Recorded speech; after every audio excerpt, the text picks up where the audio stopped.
आदरणीय कर्नल साहब, मैं लोकतंत्र के इस चौथे स्तंभ के माध्यम से बड़ी जिम्मेदारी से कहना चाहता हूं, आप न केवल अपनी राजनीति का, अपने नेतृत्व का अपमान कर रहे हैं, आप एक सैनिक का अपमान कर रहे हैं। आप इस सैनिक के प्रति जो भरोसा है देश की जनता में, उस भरोसे का अपमान कर रहे हैं। इस बात के लिए कभी भी आपको आने वाली पीढ़ियां माफ नहीं करेगी, आने वाले लोग माफ नहीं करेंगे। जिस गैर जिम्मेदारी के साथ में आप अपना बर्ताव दिखा रहे हैं, उस गैर जिम्मेदारी की लोकतंत्र में कोई जगह नहीं है। कि देखिए, मुझे दिल्ली से मुख्यमंत्री बनने भेजा गया है, मैं मुख्यमंत्री बनने आया हूं। आप लोग मुझे वोट देकर विधानसभा भेजिए, मैं मुख्यमंत्री बनूंगा। जाहिर सी बात है, 10 साल से कोई व्यक्ति सांसद था, केंद्रीय मंत्री था, उसने जब आकर जनता से इस तरह के वादे किए तो लोगों को लगा कि सच ही बोल रहा होगा। इतना बड़ा व्यक्ति झूठ थोड़ी बोलेगा, सच ही बोल रहा होगा। तो लोगों ने उनकी बात को सच मानते हुए लोगों ने उन्हें वोट दिए, अच्छे वोट दिए, उन्हें जिता कर भेजा। और अब जिन लोगों ने इन्हें वोट दिए, सबसे ज़्यादा वो पछता रहे हैं। लोगों को लगा कि एक सैनिक झूठ थोड़ी बोल सकता है। एक सैनिक अगर कह रहा है कि मुझे मुख्यमंत्री बनाएंगे तो हो सकता है इसे बनाएंगे। एक सैनिक अगर कह रहा है कि मैं नाश्ते में माफियाओं को खा जाऊंगा तो लोगों को लगा फिर ये सच बात है। अगर सैनिक कह रहा है तो मतलब भगवान ही कह रहे हैं। सोचो, इस व्यक्ति के प्रति लोगों में कितनी आस्था थी, लोगों ने कितना भरोसा किया इनके ऊपर और भरपूर इनको वोट दिए। और आज उस आस्था के साथ आदरणीय कर्नल साहब जो खिलवाड़ कर रहे हैं, वो आपके और हमारे सामने है। कहीं ना कहीं हमें सड़क पर ये गड्ढे भरते देखकर, इस सड़क से महज 500 मीटर दूर इस इलाके के नेता रहते हैं जो वर्तमान की सरकार में कैबिनेट मंत्री हैं, उनको शर्म आएगी। एक व्यक्ति जो 10 साल से हमारा सांसद था, जो इस इलाके में 10 गांवों के नाम नहीं जानता था। आप अचंभा करेंगे, ये मंत्री महोदय विधानसभा चुनाव का जब प्रचार कर रहे थे, तब एक दिन यहाँ किसी पार्क में सुबह सुबह वोट मांगने चले गए और वहाँ लोगों से कहने लगे कि ये देखो, ये पार्क में ये सारे झूले मैंने लगाए हैं, ये सारा विकास मैंने करवाया है और आप मुझे वोट देना। लोगों ने कहा, भाई साहब, ये काम तो करवाया है कांग्रेस की सरकार ने, और जहाँ आप खड़े हो यहाँ विधानसभा सिविल लाइंस लगती है, आप झोंटवाड़ा में जाके वोट मांगो। ये तो इनके हालात थे, ये इनकी स्थितियां थी। हमारे प्रदेश अध्यक्ष की आप संवेदनशीलता देखिए। अध्यक्ष जी ने उस छोटी बच्ची को तुरंत उससे आकर मिले, उससे बात करी, उससे संवाद किया और जो कमी थी उसकी जिम्मेदारी मानी कि हाँ, ये हमारी जिम्मेदारी है, लेकिन इसमें जो कमी रही है इसको हम ठीक करेंगे। जनता का दिल बहुत बड़ा है, जनता बड़ी बड़ी गलतियां नेताओं की माफ करती है, पर इस तरह की नालायकी, इस तरह की लापरवाही, इस तरह की गैर जिम्मेदारी की लोकतंत्र में कहीं कोई जगह नहीं है। हम इन खड्डों को भरकर ये प्रयास कर रहे हैं कि झोंटवाड़ा की आमो आवाम की जो आवाज़ है उसके प्रति यहाँ के माननीय प्रतिनिधि महोदय, आदरणीय मंत्री महोदय, आदरणीय कर्नल साहब अपनी जिम्मेदारी को समझेंगे, एसी के कमरों से बाहर निकलेंगे और सड़क पर आकर इस जनता के दुख और तकलीफ के भागीदार बनेंगे। ये लोग नहीं चेतते हैं तो जनता के द्वारा बनाया गया नेता जनता के बीच जाता है और वहाँ की समस्याओं को सुनता है। नमस्कार, मेरा नाम है अभिषेक जाखड़ और आप देख रहे हैं द लोक नेत्र। और इस वक्त मैं झोटवाड़ा विधानसभा क्षेत्र में मौजूद हूँ और मेरे साथ एक नौजवान युवा नेता अभिषेक चौधरी हैं जो कि लगातार चर्चाओं में रहते हैं और इस वक्त जनता के बीच में जा रहे हैं और जनता की समस्याएं हैं उनके बारे में जानने की कोशिश करें। बीते दिनों लगातार हम क्षेत्र में यहाँ पे गए और लोगों के जानने की कोशिश की कि यहाँ की सड़कों के क्या हाल हैं। अभिषेक भाई सड़कों पे निकले हैं, क्या लग रहा है अभिषेक भाई? पिछले लगभग 1 महीने से विधानसभा क्षेत्र झोंटवाड़ा के लोग देश और प्रदेश की राजनीति में उपहास का विषय बने हुए हैं। आप समझिए कि ये कितने बड़े अचंभे की बात है, जिस इलाके ने एक बड़े मार्जिन से एक रूलिंग पार्टी के नेता को, जिस पार्टी की आज प्रदेश में सरकार है, उस पार्टी के नेता को यहाँ से चुनाव जीता कर भेजा। वो वर्तमान की सरकार में कैबिनेट मंत्री हैं और जहाँ आप खड़े हैं ये सिरसी रोड नगर निगम का प्रस्तावित वार्ड संख्या 28 है। यहाँ से सिविल लाइंस की दूरी महज 5 या 6 किलोमीटर है, जहाँ से पूरे राजस्थान की जिम्मेदारी लेकर लोग बैठे हैं और जहाँ से पूरे राजस्थान की व्यवस्थाओं का संचालन हो रहा है जी। और आप समझिए कि उनकी नाक के नीचे विधानसभा क्षेत्र जौंटवाड़ा के इस महत्वपूर्ण इलाके के क्या हालात हैं। देखिए, बेशक हम लोग संवैधानिक रूप से जिम्मेदार नहीं हैं। मैंने यहाँ चुनाव लड़ा कांग्रेस पार्टी के प्रत्याशी के रूप में और एक कांग्रेस के साधारण कार्यकर्ता की हैसियत से मैं पिछले 1.5 साल से लोगों के भरोसे को मजबूत करने का यहाँ प्रयास कर रहा हूँ। बेशक मेरे पास में कोई संवैधानिक जिम्मेदारी नहीं है, लेकिन आज जो हालात बने हुए हैं, जो परिस्थितियाँ बनी हुई है, इन परिस्थितियों में जो हमारी नैतिक जिम्मेदारी बनती है, कांग्रेस पार्टी एक राजनीतिक संगठन है। हम लोग जनता के बीच में जाकर देश की धारा के बारे में बात करते हैं, तो कहीं ना कहीं जो हमारी नैतिक जिम्मेदारी बनती है, उस नैतिक जिम्मेदारी को निभाने का हम काम कर रहे हैं।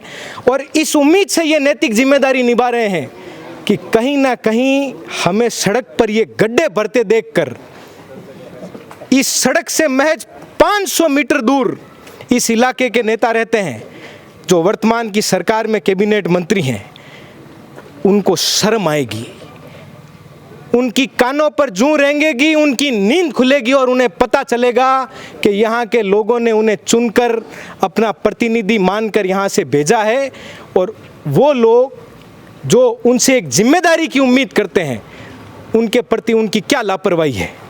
लोकतंत्र में जनता का मन बहुत बड़ा है, जनता का दिल बहुत बड़ा है। जनता बड़ी बड़ी गलतियां नेताओं की माफ़ करती है, पर इस तरह की नालायकी, इस तरह की लापरवाही, इस तरह की गैर जिम्मेदारी की लोकतंत्र में कहीं कोई जगह नहीं है।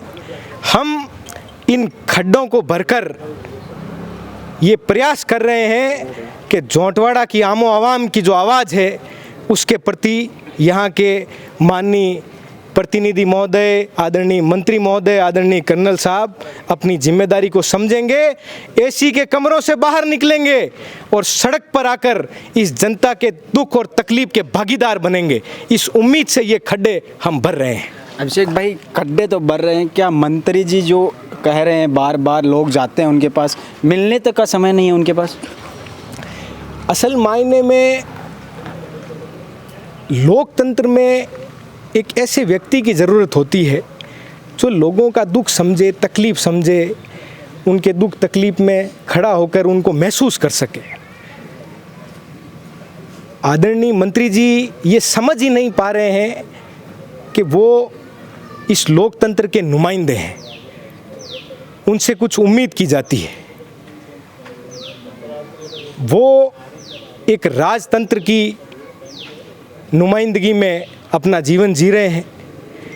इस बात से उन्हें कोई फर्क नहीं पड़ता कि जिन लोगों ने उन्हें वोट दिए हैं, जिन लोगों ने उनके लिए सड़कों पर दिन रात मेहनत करी है, जिन लोगों ने, वो जब यहाँ चुनाव लड़ने आए तो उन्होंने लोगों से ये वादा किया कि देखिए, मुझे दिल्ली से मुख्यमंत्री बनने भेजा गया है, मैं मुख्यमंत्री बनने आया हूँ, आप लोग मुझे वोट देकर विधानसभा भेजिए, मैं मुख्यमंत्री बनूंगा।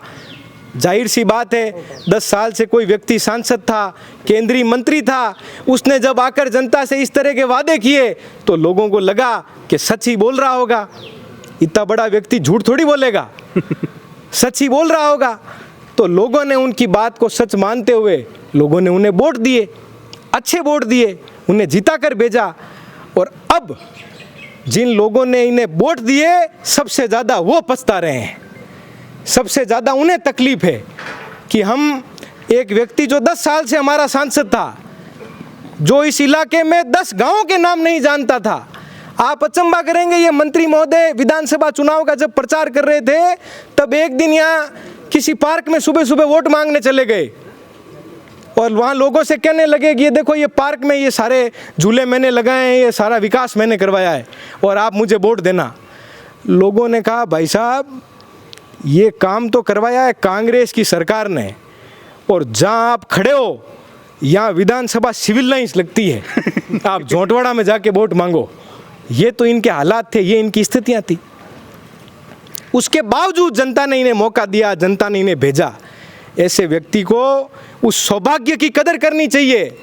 ऐसे व्यक्ति को ये महसूस होना चाहिए कि कितनी ईश्वर की उसके ऊपर कृपा है, कितना सौभाग्य भगवान ने उन्हें दिया है। लगातार 10 साल एक नाकारा व्यक्तित्व दर्शाने के बावजूद भगवान ने उन्हें फिर मौका दिया कि आप 5 साल और एक महत्वपूर्ण पद पर रहकर जनता की सेवा कीजिए। लेकिन वो उस मौके को किस कदर बुना रहे हैं, उस मौके का क्या सदुपयोग ले रहे हैं, ये आपके और हमारे सबके सामने है। आदरणीय अभिषेक जी पत्रकार महोदय, आप जैसे कई नौजवान पत्रकार साथी पिछले 1 महीने से इस झोंटवाड़ा विधानसभा की गलियों में, सड़कों में घूम रहे हैं, यहाँ के हालात देख रहे हैं, यहाँ की जो आमो आवाम है उनकी तकलीफ़ों को सुन रहे हैं, समझ रहे हैं। जब उन लोगों ने यहाँ के लोगों की भावनाओं को प्रदेश और देश के पटल पर रखने की कोशिश की, तो आदरणीय मंत्री जी का अहंकार इतना ज़्यादा बुरा मान गया कि इन्होंने उन पत्रकारों से लड़ाई लड़नी शुरू कर दी। बिल्कुल, ये मैं कहने वाला भी था। इन्होंने उन पत्रकारों की नौकरियां छुड़वा दी, इन्होंने उन पत्रकारों पर दबाव बनाया, उन्हें धमकियां दिलवाई, उनके साथ में गलत बर्ताव किया। अरे आप लोकतंत्र के चौथे स्तंभ के साथ आप ऐसा बर्ताव कैसे कर सकते हैं? लोकतंत्र के चौथे स्तंभ की मीडिया को आज दर्जा दिया हुआ है। मीडिया का काम है ये कि वो जो पब्लिक की तकलीफ है या कहीं कोई अन्यायपूर्ण घटना घट रही है या कहीं भी कोई जिम्मेदार अपनी जिम्मेदारी नहीं निभा रहा है, तो मीडिया उसे बताने का काम करेगा। आप देखिए कहाँ आज तकलीफ नहीं है। बरसात का मौसम है, हम मानते हैं पूरे प्रदेश में तकलीफ है, सब जगह तकलीफ है। थोड़े दिन पहले हमारी कांग्रेस पार्टी के प्रदेश अध्यक्ष आदरणीय गोविंद डोटासरा साहब की खुद की विधानसभा लक्ष्मणगढ़, वहाँ पे एक छोटी सी बच्ची ने एक कलाकार के साथ खड़े होकर एक वीडियो बनाया, बताया उन्होंने कि हमारे यहाँ इस तरह के हालात हैं। पूरे देश में चर्चा हुई, उसकी चर्चा हुई। आप देखिए हमारे प्रदेश अध्यक्ष की आप संवेदनशीलता देखिए। अध्यक्ष जी ने उस छोटी बच्ची को तुरंत उससे आकर मिले, उससे बात करी, उससे संवाद किया और जो कमी थी उसकी जिम्मेदारी मानी कि हाँ ये हमारी जिम्मेदारी है, लेकिन इसमें जो कमी रही है इसको हम ठीक करेंगे। तुरंत प्रभाव से वहाँ पानी निकलवाने की मशीनें लगवाई और तुरंत प्रभाव से वहाँ जो भी राहत कार्य था वो शुरू करवाया। वो जनप्रतिनिधि होता है। मानते हैं बरसात आ रही है, बिल्कुल खड्डे हैं, तकलीफ है, बरसात आदरणीय कर्नल साहब रोक तो सकते नहीं बरसात को आने से, लेकिन कम से कम आप आकर इस दुख के भागीदार तो बन सकते हो। एक गड्ढा तो बरस का है, हम भर रहे हैं ना, हमारी कोई जिम्मेदारी थोड़ी बनती है, लेकिन फिर भी हम भर रहे हैं। हमारी कोई संवैधानिक जिम्मेदारी नहीं बनती, लेकिन हम इसे अपनी नैतिक जिम्मेदारी मानकर भर रहे हैं। आज पूरे पिछले कई दिनों से जब ये तकलीफें परेशानियां चल रही थी, तो तमाम हमारे कांग्रेस परिवार के लोगों ने, हमारे ब्लॉक अध्यक्ष साहिबान, हमारे मंडल अध्यक्ष साहिबान, हमारे वार्ड अध्यक्ष साहिबान, सब लोगों ने मिलकर ये निर्णय किया कि हमारी जो नैतिक जिम्मेदारी है हम उसे निभाएंगे। भले ही हो सकता है हम सब की तकलीफ पूरी नहीं कर पाएँ, हम सब लोगों को राहत नहीं दिला पाएँ, लेकिन जो भी कर सकते हैं, जिनको भी हम राहत दिला सकते हैं, जहाँ जहाँ भी हम एक सहयोग पहुंचा सकते हैं वहाँ हम सहयोग पहुंचाएंगे। ये हम सब विधानसभा क्षेत्र के कांग्रेस जनों ने बैठकर निर्णय लिया। और जहाँ आज आप खड़े हैं ये नगर निगम का प्रस्तावित वार्ड संख्या 28 है। इस वार्ड के अध्यक्ष हैं हमारे साथी, हमारे नौजवान साथी भाई रविंदर सिंह लाडखानी जी। रविंदर सिंह जी ने ये निर्णय लिया कि इस मुहिम की शुरुआत मैं मेरे खुद के वार्ड से करूँगा और इस यहाँ से शुरू कर हम इस पूरी मुहिम को पूरे विधानसभा में हम ले जाएंगे। तो आज इस मुहिम की शुरुआत हम यहाँ से कर रहे हैं और प्रयास कर रहे हैं कि हमारी इस मुहिम से, हमारे इस प्रयास से, हमारी इस छोटी सी कोशिश से कहीं ना कहीं इन जिम्मेदारों को शर्म आएगी, इन जिम्मेदारों की नींद टूटेगी और ये लोग सड़क पर उतरकर इस जनता के दुख और तकलीफ के भागीदार बनेंगे। अभिषेक भाई, आपने कहा कि जो राठौड़ साहब है उन्होंने मुख्यमंत्री के ख्वाब देखे थे, लेकिन उन्होंने चुनाव में एक चीज़ और कही थी कि मैं इन माफियाओं को नाश्ते में खा जाऊंगा। कहीं वो माफिया ही तो नहीं कर रहे हैं सब? देखिए, आप एक बात को समझिए कि भारत में जो भारत की सेना है और उस सेना के जो सैनिक हैं उनके प्रति एक बड़ा ही ज़बरदस्त लोगों में एक भरोसा है, एक विश्वास है। और आप ये कहिए कि भारत के सैनिकों के प्रति लोगों में आस्था है। भारत के जो सरहदों पर जो सैनिक खड़े हैं उन्हें लोग करीब करीब भगवान का दर्जा देते हैं कि ये भगवान है जो बाहरी आक्रांताओं से हमारी सुरक्षा करते हैं। आदरणीय कर्नल साहब ने इसी चीज़ का फ़ायदा उठाया। पहले वो एक सैनिक बनकर यहाँ लोगों के बीच में उन्होंने बड़े बड़े वादे किए। एक सैनिक के नाम पर, सेना के नाम पर उन्होंने अपने आप को एक जिम्मेदार व्यक्ति के रूप में यहाँ लोगों के सामने पेश किया और लोग हैं जो उनके इस झांसे में आ गए। लोगों को लगा कि एक सैनिक झूठ थोड़ी बोल सकता है। एक सैनिक अगर कह रहा है कि मुझे मुख्यमंत्री बनाएंगे तो हो सकता है इसे बनाएंगे। एक सैनिक अगर कह रहा है कि मैं नाश्ते में माफियाओं को खा जाऊंगा तो लोगों को लगा फिर ये सच बात है। अगर सैनिक कह रहा है तो मतलब भगवान ही कह रहे हैं। सोचो इस व्यक्ति के प्रति लोगों में कितनी आस्था थी, लोगों ने कितना भरोसा किया इनके ऊपर और भरपूर इनको वोट दिए। और आज उस आस्था के साथ आदरणीय कर्नल साहब जो खिलवाड़ कर रहे हैं वो आपके और हमारे सामने हैं। आदरणीय कर्नल साहब, मैं लोकतंत्र के इस चौथे स्तंभ के माध्यम से बड़ी जिम्मेदारी से कहना चाहता हूं, आप न केवल अपनी राजनीति का, अपने नेतृत्व का अपमान कर रहे हैं, आप एक सैनिक का अपमान कर रहे हैं। आप इस सैनिक के प्रति जो भरोसा है देश की जनता में, उस भरोसे का अपमान कर रहे हैं। इस बात के लिए कभी भी आपको आने वाली पीढ़ियां माफ नहीं करेगी, आने वाले लोग माफ नहीं करेंगे। जिस गैर जिम्मेदारी के साथ में आप अपना बर्ताव दिखा रहे हैं, उस गैर जिम्मेदारी की लोकतंत्र में कोई जगह नहीं है, कोई जगह नहीं है, कोई जगह नहीं है। जी, और भी कुछ साथी हैं। रविंद्र भाई, कैसे हो? बढ़िया, आप बताइए। ये जो हालात हैं इसका बेड़ा उठाया है, कैसे विचार आया? भाई साहब, मैं अभी 10-12 दिन पहले घर से निकला था तो भाई जैसी बात है, हम सब लोगों के पास गाड़ियाँ हैं। मैं मेरी गाड़ी से जा रहा था तो एक साइकिल पे एक बुजुर्ग थे, उनके साथ 2-3 बच्चे थे। वो वहाँ से निकले तो जैसे ही वो आगे गए वो वहाँ से गिर गए पानी के अंदर। पानी में गिरते उनके सिर में चोट आई जिससे उनके 6-7 टाँके, हम खुद उन्हें वहाँ से उठा के हॉस्पिटल लेके गए। ये न्यूज़ भी अभी लगातार न्यूज़ चैनल्स पर चल रही थी। उनके वहाँ फ़ोन पानी में गिर गया, वो फ़ोन ढूंढ रहे थे, उसके वीडियोस क्लिप भी बहुत ज़्यादा चल रही है। फिर मैंने मेरे साथियों के साथ पूरे वार्ड का निरीक्षण किया। निरीक्षण करने के बाद देखा कि यहाँ की स्थिति इतनी बुरी है। यहाँ नियमन हुए बाद 7 से 8 साल हो गए हैं। नियमन होने के बाद 7 साल पहले से यहाँ पे सिविल लाइन्स का काम चल रहा था, बिसलपुर का काम चल रहा था। उसके बाद यहाँ रोडें बन चुकी है और रोडें बनने के बाद 3 या 4 महीने हुए रोडें बने हुए। उसके बाद जो हालात है वो आपके सामने हैं। ये हालात एक गली के नहीं, ये हालात पूरे वार्ड के हैं। यहाँ मेरे वार्ड में भी लगभग 80 से 85 कॉलोनियाँ हैं जिनका मैंने घर घर गली गली घूम के निरीक्षण किया है। और इतने बुरे हालात हैं कि हर बच्चा परेशान है। बच्चे स्कूल जाते हैं, वो स्कूल जाते हैं, उनकी ड्रेस होती है वो गंदी हो जाती है। महिलाएं अभी श्रावण मास चल रहा है, मंदिर जाती है, मंदिर जाने में उन्हें असुविधाएं हो रही है।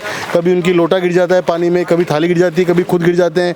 जो प्राइवेट सेक्टर के लोग हैं जिनके पास साधन नहीं है, मोटरसाइकिल से या पैदल जाते हैं, वो निकल नहीं पाते। तो इतने बुरे हालात हैं। अभी हाल में यहाँ हमारे जो कैबिनेट मंत्री हैं जो भारतीय जनता पार्टी से, वो खुद इसी वार्ड में निवास करते हैं। हमारे जो भी पार्षद 500 मीटर दूर घर है उनका, अभी जो हमारे वार्ड पार्षद हैं वो या खुद यहाँ निवास करते हैं। उसके बावजूद जब इस वार्ड के ये हाल है तो और वार्डों के और गाँव के क्या हाल होंगे वो आप समझ सकते हैं। क्या लगता है ये डंपर अब किन्ने जाओगे? ये डंपर कोशिश यही रहेगी हम सब कांग्रेस जनों की और हमारे साथी जो हैं, हमने निर्णय लिया है कि जहाँ तक हमारी कोशिश होगी हम गली गली जाके ये डंपर डलवाएंगे। जहाँ तक हमारी मदद, हम सब ने एक कंट्रीब्यूट करके ये काम चालू किया है। सारे वार्डों में हम थोड़ा थोड़ा जितना हमसे हो सकेगा, और क्या पता हमें देख के माननीय कर्नल साहब की आँख खुल जाए और वो भी इस काम को कराएं, तो ये हमारे लिए बहुत खुशी की बात होगी। 4 इंजन की सरकार है, पार्षद बीजेपी का, विधायक बीजेपी का, सांसद बीजेपी का और मेयर भी बीजेपी को। बिंग गए बावजूद इतना काम को नहीं हो रहा है कि सड़कों का गड्ढा कौन भर पा रहे हैं। साहब अभी आपने 4 या 5 दिन पहले देखा होगा सिविल लाइंस के मेन रोड पे एक जहाँ पे अपने मेट्रो जाती है वहाँ एक रोड धंस गई थी और वो बोल रहे हैं कि 20 साल पहले का कोई नाला है यहाँ नीचे से। साहब 20 साल पहले से वो रोड बनी हुई है, आज तक तो नहीं गिरी, अभी कैसे गिरी। आपको मैं बता दूँ जहाँ जो झोड़ा विधानसभा है, यहाँ कर्नल साहब खुद कैबिनेट मंत्री हैं, यहाँ के पास की जो हमारे विधानसभा है माननीय दिया कुमारी जी जो उप मुख्यमंत्री है, इधर आप लेफ्ट में देखेंगे तो प्रेमचंद जी बैरवा जो डिप्टी सीएम है, और राइट साइड में आप देखेंगे मेरे जहाँ खड़ा हूँ तो खुद सांगनेर विधानसभा से हमारे सीएम भजनलाल जी शर्मा हैं। उसके बावजूद जो जयपुर के जो झोटवाड़ा के जो विधानसभाओं के भी हाल हैं बहुत ही शर्मनाक है। ये पर्ची सरकार है, पर्ची देके इनको मुख्यमंत्री बना दिया गया है। इनको समझ नहीं आ रहा कि हम क्या करें क्या नहीं करें। ये आपस में लड़ाइयाँ कर रहे हैं, एक मंत्री दूसरे मंत्री की नहीं मानता, दूसरा मंत्री तीसरे मंत्री की नहीं मानता, इनकी आपसी लड़ाई चल रही है। अभी मैच 1.5 से 2.25 साल सरकार बने हुए हैं, पर मैं आपको गारंटी से बोल सकता हूँ वहाँ चुनाव करा दिए कांग्रेस 125+ सीटें लेके आ रही है। जी शुक्रिया। तो ये थे रविंदर भाई, और थम देखने लग रहे हो कि भाई ये जो गड्ढा है आ गड्ढा भरने को बेड़ उठायो है अभिषेक चौधरी, क्योंकि यहाँ का जगह विधायक जी है, मंत्री जी है, शायद वहाँ तक तो आवाज़ पहुँच रही को नहीं होगी, लेकिन फिर भी कोशिश रहेगी कि आवाज़ में बन के हमारे चैनल के माध्यम थार तक पहुँचा वहाँ। लगातार चैनल के माध्यम से आप वीडियो देखता होगा कि कहीं ना कहीं हम सड़कों के गड्ढों को लेकर, लोगों की समस्याओं को लेकर जनता के बीच जा रहे हैं। फिर मिलते हैं किसी ना किसी नए वीडियो में, तब तक के लिए मुझे दीजिए इजाज़त। मैं आपके साथ अभिषेक जाखड़, नमस्कार, राम राम सा।